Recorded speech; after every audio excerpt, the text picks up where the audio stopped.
이야기를 했었는데 그 돈 버는 집 짓기가 어떻게 해가지고 뭐 예를 들면은 아까 말씀드린 것처럼 뭐 싸게 사서 비싸게 팔아가지고 중간에 이제 차익을 남기는 시계 방식의 돈을 번다는 개념인지 아니면 내가 조금 더 미리 알고 미리 계획하고 또 미리 하나씩 생각을 하면 그러면 결국 내가 돈을 버는 것과 다름이 없는 그런 상황이 되는 것인지 이런 부분들을 본다면 지금 얘기를 하는 건 손해를 보지 않는 방법에 대해서 이야기를 하고 있어요.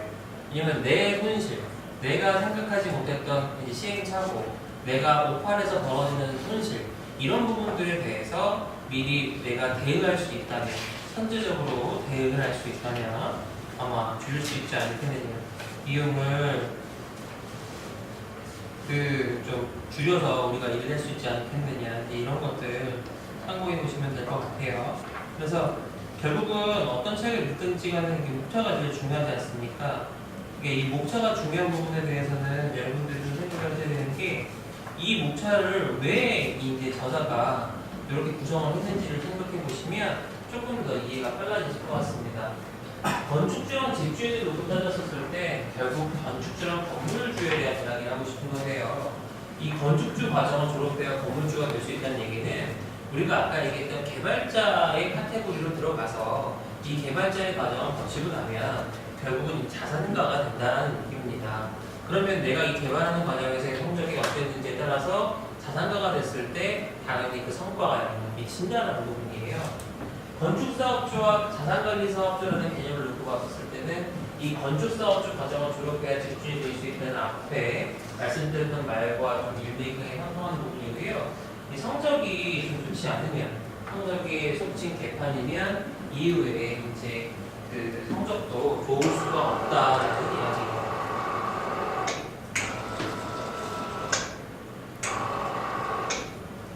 네. 그래서 목차가 크게 빨간색, 파란색, 보라색으로 나뉘어져 있습니다. 처음에는 이제 열정이 가득해서 불타오르는 마음으로 시작을 했다가 결국 일하는 과정에서 좀 마음에 멍이 좀 들어가지고 뻔했다가 나중에는 사색이 짙어가지고 보랏빛 입술이 된다는 약간 뭐 그런 이미지네이션이에요. 처음에 입술이 빨갰다가 입술이 파랬다가 결국 보랏빛으로 병색이 짙어진다. 근데 이 병색이 짙어지고 이제 끝나고 나면 다시 또 원기 회복을 할 수 있다. 그러니 이 색깔로 구분을 하자. 그래서 항상 사람들이 어떤 관계에 특히 이제 뭐 또 남녀간의 관계에 비유 들자면 둘이 처음 만나서 불이 확 튀길 때는 뭘 해도 좋죠. 열정 어이고 조금 이제 성공 상태에 접어들기 시작하면 그때부터는 조건이 보이기 시작하고 그 다음에 이제 좀 더 시간이 지나면 끝낼까 말까 끝낼까 말까 이거 아닙니까? 그러니까 그런 어떤 이제 사람의 심리적인 주기가 이 건축 사업을 할 때도 비슷하다. 왜냐하면 길어. 뭐 한 달 안에 끝내고 3개월 안에 끝내고가 아니라 보통 1년씩 가니까 그리고 이제 건축을 하고 난 이후에는 그 1년 이후도 가다 보니까 이 과정에서 길어서 이런 부분들이 여러분들 생각하게 된다. 그래서 앞단에는 누가 일을 할 건가, 그리고 나에게 어떤 목적, 출구 전략이 있는가, 그리고 처음에 가장 중요한 건축사를 만나는 과정까지가 이제 빨간색입니다. 건축사를 만나서 보통 기획과 사업계획서를 마무리하는 단계까지 같이 이루어지기 때문에 이 앞단계가 정말 중요해요. 그리고 나서 이제 예산과 대출, 사업계획서라는 자금 조달에 대한 계획을 세우고 그리고 나서 이제 사람들 비교 이제 입찰 그러니까 이제 여러 군데에다가 비교 견적을 받아서 내가 원하는 업체를 선정하는 데까지가 한 60% 되죠. 건축주의 역할은 여기까지 60%가 왔습니다. 그리고 나머지는 이제 흘러가는 거죠. 여러분들이 이 과정에서 가장 집중해야 되는 건 바로 이 빨간색 파트이고요. 파란색 파트도 이제 쉽게 얘기하면은 소홀히 할 수 없습니다. 왜냐하면 열정으로 시작했지만 결국 마음은 차분히 가라앉히고 이 부분이 정리가 되어야 일이 시작이 되기 때문입니다. 그러면 여기에 요소가 건축사적인 부분이 있고 뭐 공모 파트가 있고 결국에는 계약 파트 요 세 가지가 있는데 이건 철저히 누구 시각이냐? 건축주 시각입니다. 댕규저 시각. 건축사업 전반으로 놓고 보면은 이거는 되게 이제 좀 국소적인 시작 단계에 불과한 내용일 수 있지만 건축주한테는 절반 이상의 과정이라고 보시면 돼요. 그리고 이 단계가 넘어가고 나면 사실 건축주는 최대한 믿고 맡긴다라는 말 외에는 특별히 할 수가 없기 때문에 그렇기 때문에 지금 이 단계에서 가장 중요한 건 무슨 일이라든지 워밍업을 하는 게 중요합니다. 그리고 휴식도 중요하고요. 실제로 일을 해 나가는 과정 가운데서 여러분들이 접하게 되는 환경은 좀 마라톤이죠. 마라톤이다 보니까 결국 여러분들이 지치면 안 돼요. 그리고 쉴 때 쉬어줘야 돼요. 쉼표를 가질 때 가져줘야 돼요. 처음에 시작할 때 워밍업을 한다는 얘기는 무슨 얘기냐면 저는 늘 제가 배운 방식대로 설명을 하는데 결국은 우리가 논문 쓸 때 이제 참고문헌 Annotated Bibliography와 똑같습니다. 내가 예를 들어서 원하는 건물 수익률이면 수익률이 나오는 건물 그러한 유사 선행사례를 먼저 찾으세요. 어디서요? 내 인근의 지역에서요. 내 땅이 있는 반경 5km 이내에 안에서 유사한 사례를 발견을 해야 결과론적으로 이 건물을 지을 때는 최종 얼마가 들어갔는지 또 어떤 사람들이 지었는지 그런 것들이 하나 분석이 될 거 아니에요. 그렇게 해서 내가 예를 들어서 서울시 강남구 예를 들어서 거기 안에서 빌라를 지으려고 하는데 그 강남구 안에 빌라를 지은 사례들 나랑 예를 땅이 100평인데 땅 100평에 지은 사례들 그런 것들을 최소 5개에서 7개 정도를 이제 모아서 다니면서 돈으로 보면서 손으로 만져도 보면서 실제로 지었던 설계했던 사람도 만나보고 지었던 사람도 만나보고 건물주도 만나보고 하는 발품을 가는 이제 그 발품을 드리는 과정을 거치면 여러분들한테 뭐가 생기냐면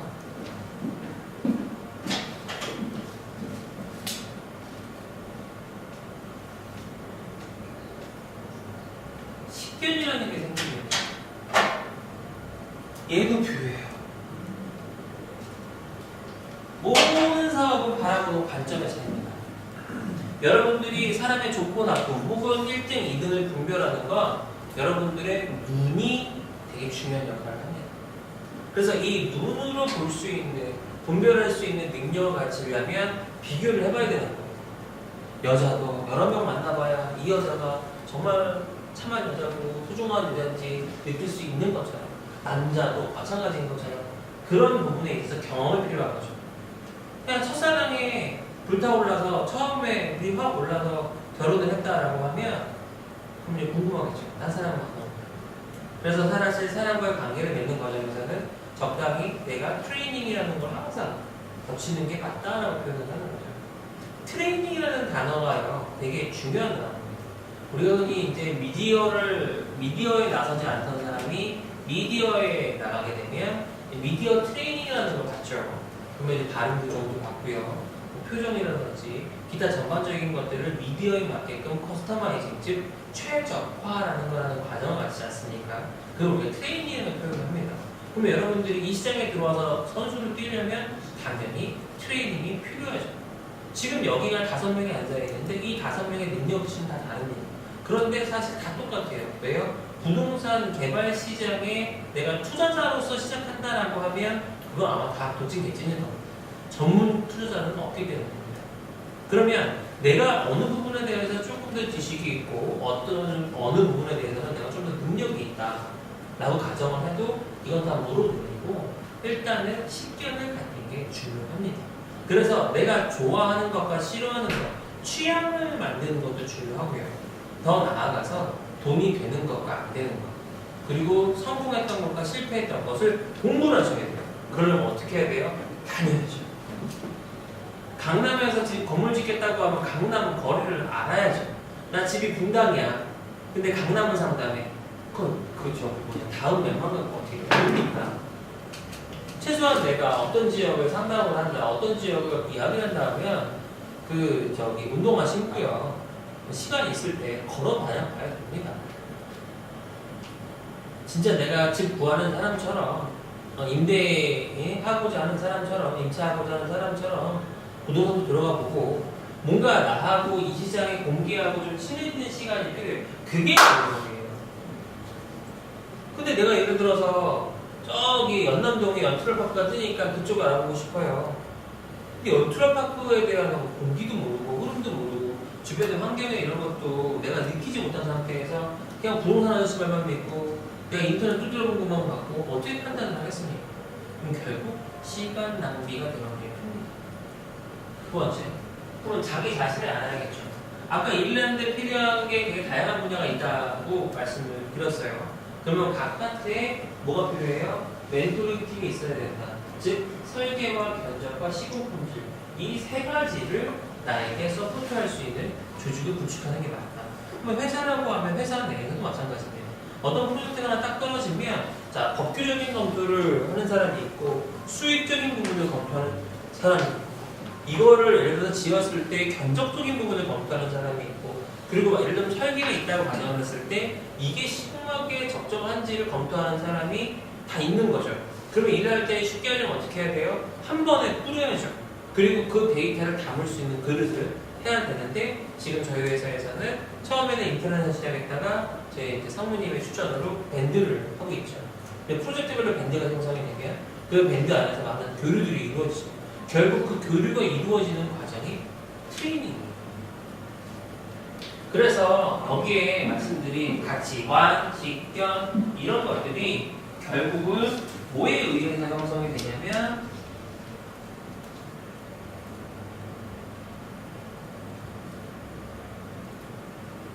트레이닝에 의해서 형성이 된다고 보시면 돼요. 이 트레이닝이 되게 중요해요. 연습. 그러면 이 연습을 하는 과정에서 우리는 뭐를 설정할 수 있게 되냐면 목표라는 것을 설정할 수 있게 됩니다. 목표. 그럼 목표를 설정하면 반드시 여기에 뭐가 따릅니까? 한계라는 게 따라요. 아까 예진님이 제가 너무 마음에 들어가지고 예진님하고 결혼해서 살고 싶은데 예진님이 빌딩 갖고 싶대. 이 빌딩이 테란로에 있는 빌딩인지 을지로에 있는 빌딩인지 대로변 빌딩인지 포함 빌딩인지에 따라서 너무 달라지지 않겠습니까? 근데 알고 보니 나는 포함 빌딩을 생각을 했는데 예진님은 3천억, 4천억짜리 빌딩을 생각을 했어요. 그러면 한계가 있어야 됩니다. 한계. 서로 너무 동상이몽이 되잖아요. 이 부분이 필요하다. 그래서 여기서 실제로 일을 나가는 과정에서는 목표와 한계가 정해지고 나면 결국 여기서 또 뭐가 이루어지냐? 적정성 검토를 통한 커스터마이즈. 결국은 줄일 수 있는 게 뭐냐라는 걸 보게 됩니다. 항상 그 공식은 똑같아요. 그 다음이 이제 설계자를 만나야 되는데 보통 이 설계자가 두 가지 부류는 아닙니다. 내가 부리고 일을 할 수 있는 평당 얼마에 부릴 수 있는 사람과 내가 모시고 일할 수 있는 선생님. 근데 저는 이 중심을 잘 잡으라고 말씀을 드리고 싶어요. 우리가 흔히 무시할 때 얘기하는 허가빵이라는 게 있습니다. 이 사람들은 아무 생각도 없고 가치관도 없이 사는 사람들 같죠. 사실 허가빵만큼 규제 검토를 잘하는 데가 드물어요. 특히 관할 구청의 근처에 있는 허가빵들은요. 이 일대에서 허가가 나는 것과 안 나는 것에 대한 명확한 기준과 또 인적 네트워크들이 있는 경우가 많아요. 그래서 이 부분을 디자이너가 아무리 뭐 유명세를 탔다고 해서 무시할 수가 없어요. 그래서 저는 사실 이 분야가 되게 중요해요. 왜? 아까 얘기했잖아요. 건축용 부동산에서 건축이 가능하다 안 가능하다는 그 기준을 법에서 제시한단 말이에요. 그러니까 이 법률 검토, 규제 검토, 규모 검토 이거 하는 파트가 너무 중요한 거죠. 왜? 우리는 이런 경우가 있었어요. 이번에 이제 2030 청년주택이 가능한 빌딩을 검토를 하는데 용적률이 800%까지 보너스를 받을 수가 있습니다. 2030이 만약에 되면 그럼 당연히 800% 될 줄 알고 막 검토를 했어요. 그런데 막상 주무관, 담당 주무관한테 물어보니까 안 된대요. 300까지밖에. 왜요? 주변 일대가 다 일종이라 얘만 800%를 해주면 형평성이 어긋난다는 얘기예요. 무슨 얘기냐? 얘만 땅이 커요. 다른 데들은 다 4, 50평씩 잘렸어. 그럼 이 사람들은 이 사람처럼 짓고 싶어도 못 짓는단 말이에요. 이 땅을 여러 개를 연결하지 않으면. 그럼 이 사람은 땅을 좀 많이 갖고 있어서 이런 혜택을 받으면 혼자 이익을 본단 말이에요. 적어도 이 일대에서는. 그래서 안 된다는 얘기예요. 그러면 법률 규제에서는, 법적 규제에서는 문제가 없었지만 실제로 일을 하는 과정에서는 문제가 생길 수 있는 거죠. 그래서 둘 다 필요하다. 내가 아무리 디자인적으로 뛰어난 디자이너를 하더라도 법률에 대해서 모르면 난 반쪽짜리인 거예요. 그래서 팀을 이루어야 돼요. 그럼 예를 들어서 이제 강남이나 뭐 청담동 이런 데라고 칩시다. 법률에 대한 거 몇 평 지을 수 있고요, 뭐 할 수 있고요. 나와서 했어. 그럼 그 다음 어떻게 해야 돼요? 실제로 경쟁력을 가질 수 있는 디자인이 무엇인가를 검토한 단계가 옵니다. 그러면 이게 상업용 부동산 시장으로 넘어오는 거예요. 자, 사람들한테 어필이 되는 상가냐? 아니면 주거가 겸용으로 들어간 상가주택, 근린 생활이냐? 아니면 주거 전용이냐? 디자인이 다르겠죠. 소위 먹히는 디자인이 다르겠죠. 그럼 이럴 때는 우리는 뭐를 항상 우선시해야 돼요? 주변과의 중간. 이게 너무 중요해요. 왜? 동네잖아요, 동네. 이게 무슨 청담동의 명품 막 그 디자인 건물들이 즐비한 그런 거리라고 가정을 하면 거기는 얼마든지 독창생겨갖고 할 수 있겠지만 이게 하나만 이면으로 들어와도 주택가예요. 그럼 용도에 안 맞을 수 있잖아요. 그래서 항상 뭐가 필요하냐면 이 리스트가 필요한 거예요. 이럴 땐 이런 사람, 이럴 땐 이런 사람, 이럴 땐 이런 사람. 그게 있어야 의사 선택이 빠를 수 있다. 그리고 또 한 가지는 뭐예요? 일하는 과정에서 규칙이 있어야 돼요. 제가 설계 이제 그 계약할 때 필요한 것들을 이야기하고 보여드리겠지만 실질적으로 설계는 뭐예요? 작업이니까 뭐가 있어야 돼요?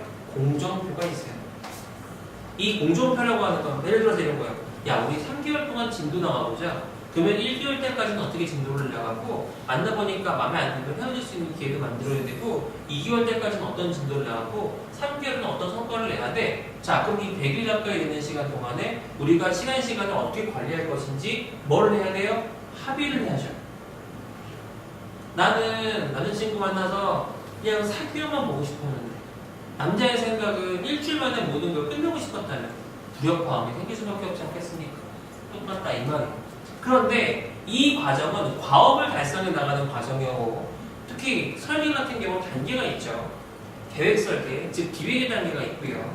그리고 그게 통과가 되고 나면 이제 인허가 설계로 넘어가죠.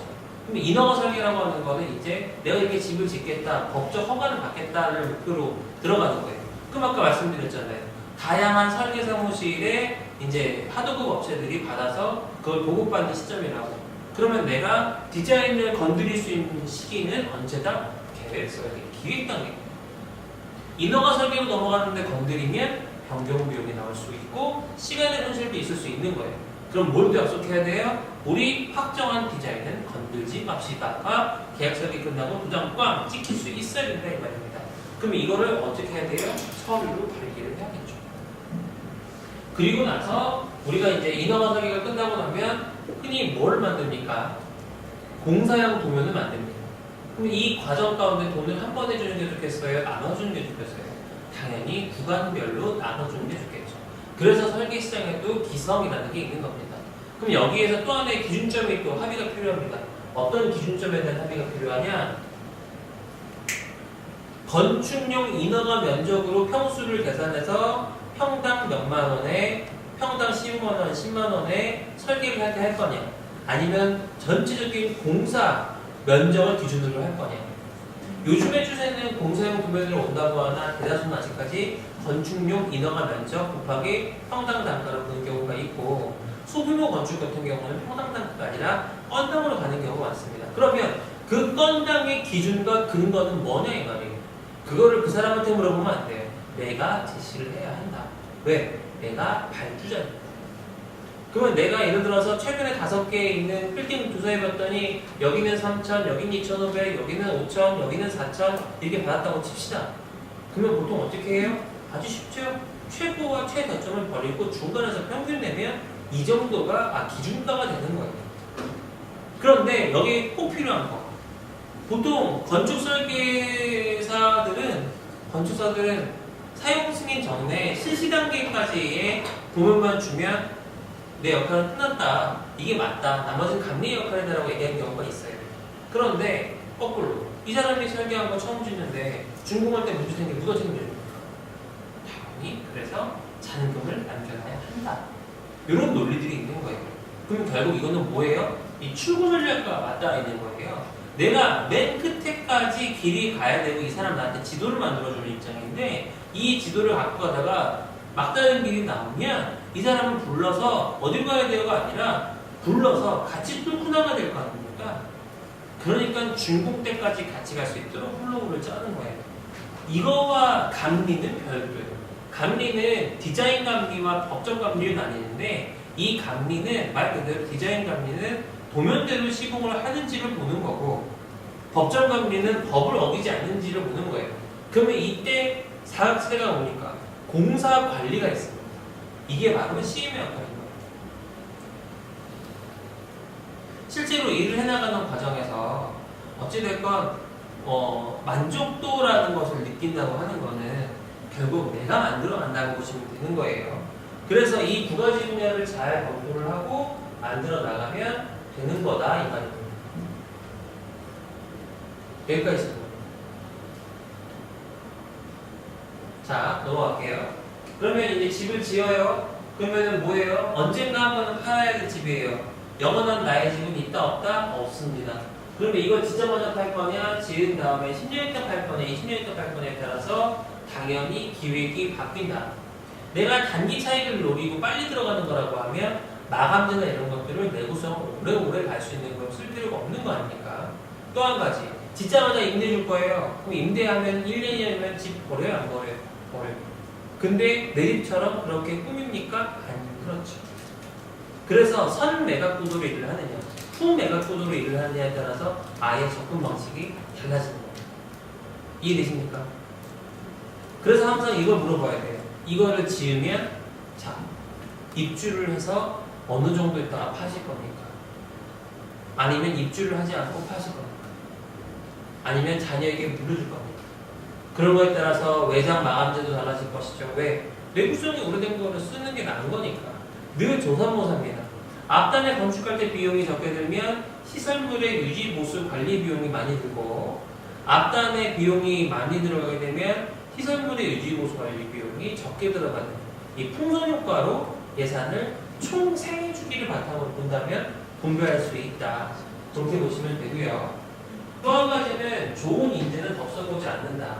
있어 보여야 한다. 발주자가 너무 발을 떨면 좋은 인재들은 같이 일하고 싶어 하지 않아요. 왜요? 어차피 그 사람이 1년에 할 수 있는 작품은 한정돼 있어요. 1년에 할 수 있는 공사는 한정돼 있어요. 사람들도 제대로 못 뻗어가면서까지 너무 이 사람들 막 진상처럼 보이잖아요. 그럼 그 사람도 역시 선택을 하는 거예요. 이건 흡사 남자가 여자를 선택한다고 생각하고 여자가 남자를 선택한다고 생각하는 거 비슷한 이치예요. 서로가 선택하는 거예요. 그러면 저는 무슨 얘기를 하냐면 서로가 서로에게 매력적으로 보일 필요가 있다. 모든 기준은 발주자가 제시해야 합니다. 이거를 시공하는 사람들한테 알아서 얼마면 짓겠어요가 아니에요. 내가 원하는 타겟 프라이스 이 정도의 예산을 했으면 좋겠는데 이게 실제로 적정한지 확인하기 위해서는 실제로 실행가 확인을 해봐야 돼요. 근데 이 실행가 확인이라고 하는 게 물량을 사람마다 보는 기준이 다 다르다 보니까 그래서 BIM 3차원 설계를 추천하는 거예요. 3차원 설계를 하게 되면 거기 들어가는 물량이나 또 단가를 기입하게 되면 이후의 관리까지 원활하게 이루어질 수 있는 측면이 있다 보니 이런 면이 있는 거고요. 또 한 가지, 실제로 이제 공사에 들어가게 되면 결국은 매일매일 관리만이 살 길이다. 또한 사장과 현장에서 일하는 소장의 마음은 다르다. 그리고 이력 관리만이 살 길이다. 그리고 오전 노트 관리로 건축 사업주로서 실력을 향상해 나가야 내가 시간이 갈수록 실력이 늘지 아니면 영어는 구경꾼에 불과해 보일 수가 있다. 이제 이런 내용을 바탕으로 해서 내일 수업에 임할 겁니다.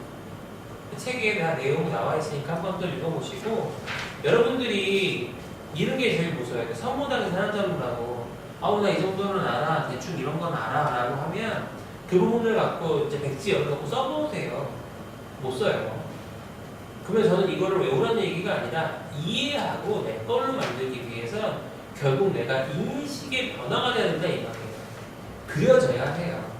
여러분 머릿속에 과정들이 그려지고 그 과정에서 내가 만나야 되는 사람들과 어떤 협상력을 갖고 내가 협상에 나갈지에 대한 이 부분에 집중을 해서 고민을 해야 한다 이 말입니다. 네? 질문 없으면 오늘 수업 여기서 마치고요. 우리 내일은 이제 실질적으로 이제 계약 실무, 이제 설계 계약 실무, 시공 계약 실무 관련해서 이제 3시간 동안 완전 정보를 살펴보겠습니다. 이상입니다. 감사합니다.